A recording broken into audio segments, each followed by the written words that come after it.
En Estados Unidos, la Corte Suprema de Justicia eludió la decisión de si la Casa Blanca de Donald Trump puede excluir a inmigrantes indocumentados del conteo de censo de población y que se refleje ese conteo, por supuesto, en la asignación de asientos en el Congreso, en todo lo que es esa redistritación en los estados de Estados Unidos. La Corte dijo que los que desafían esta intención, que son una coalición de estados, por cierto, liderada por Nueva York y por grupos de derechos de inmigrantes, bueno, pues no están mostrando el llamado daño legal para presentar su caso, porque no se ha dicho, dice la Corte, qué individuos piensa excluir el gobierno federal. Y todo esto, pues sí, es una victoria parcial de la administración Trump, victoria que registra a 33 días del cambio de mando en la Casa Blanca.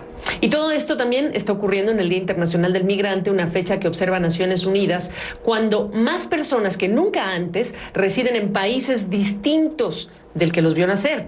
Algunos datos que son dignos de revisar sin mencionarse cuando hablamos de este día: 272 millones hasta el año pasado, ese es el universo de personas que ya no están en su país, son migrantes, representan el 3,5% de la población mundial. Un 48% de ellos son mujeres. Hay 38 millones de niños migrantes. 3 de cada 4 migrantes están en edad de trabajar, es decir, entre 20 y 64 años de edad. Son 164 millones de trabajadores migrantes. Un tercio de ellos reside en Asia, otro tercio en Europa, 26% en las Américas. Pero aquí también hay que contar, y Naciones Unidas cuenta a los desplazados. Naciones Unidas cuenta a nivel global a 70 millones de personas, un número sin precedentes que incluye a 26 millones de personas que son refugiadas ya, 3.500.000 que están pidiendo asilo y más de 41 millones de personas desplazadas internamente. Este es el cuadro. Estos son hombres, mujeres y niños.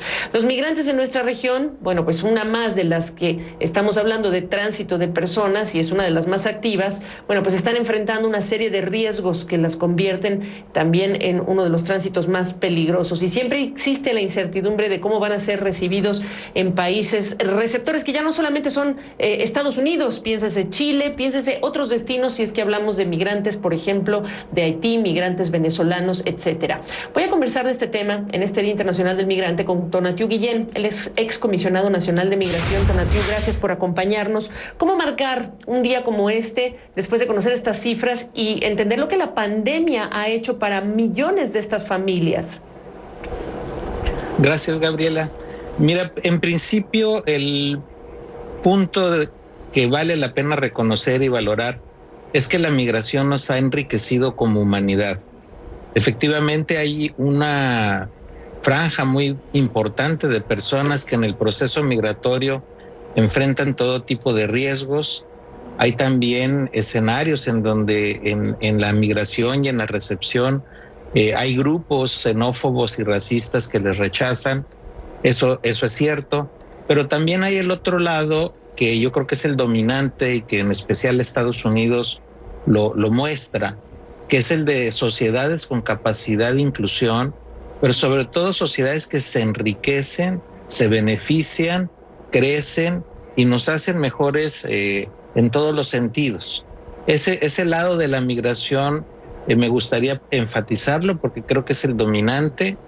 Y del otro lado también, en la parte negativa, sí estamos enfrentando un problema muy serio, sobre todo con el grupo que busca refugio, que es el que mencionaste, de cerca de 26 millones de personas que están moviéndose, no solamente buscando un futuro mejor para sus familias, sino literalmente defendiendo la vida.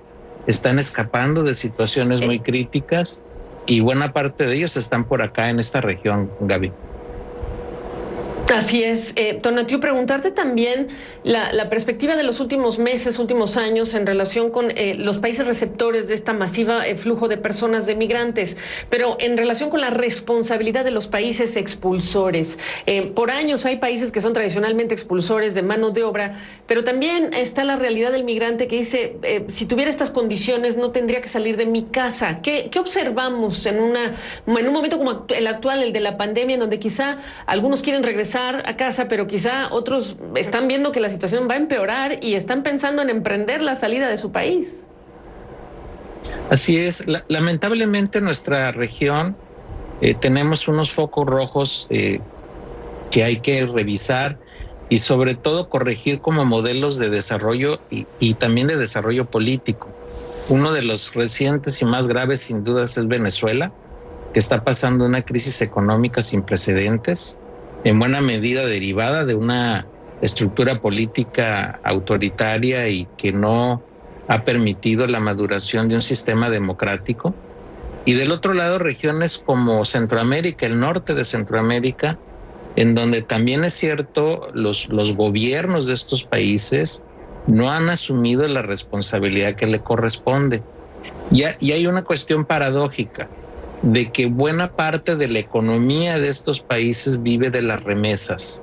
Entonces, con el estímulo de las remesas, el modelo de seguir expulsando gente, pues para esas élites no les interesa, no lo asumen como responsabilidad y al contrario viven de una economía que pues lamentablemente está construida sobre un sufrimiento humano muy, muy fuerte.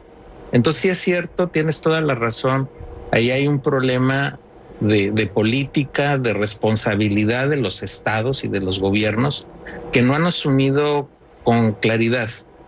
Y hay zonas, y también permíteme agregar esa parte, del desplazamiento interno, que subrayo, en México últimamente ha estado en crecimiento y que se deriva de situaciones de violencia y de inseguridad.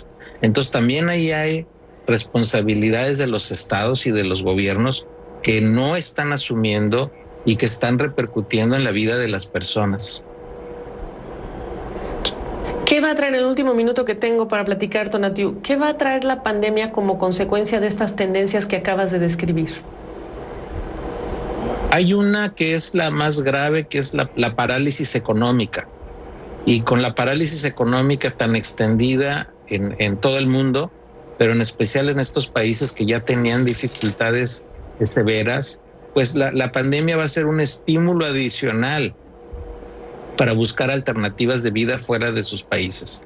Creo que el foco rojo de atención está en el norte de Centroamérica y ahí es donde tendríamos que focalizar esfuerzos, no como se está viendo de manera en el gobierno de Estados Unidos, por ejemplo, del gobierno de Trump, focalizados en la contención y en barreras, sino hay que buscar la opción del desarrollo y del crecimiento, sobre todo pensando en la calidad de vida de las personas.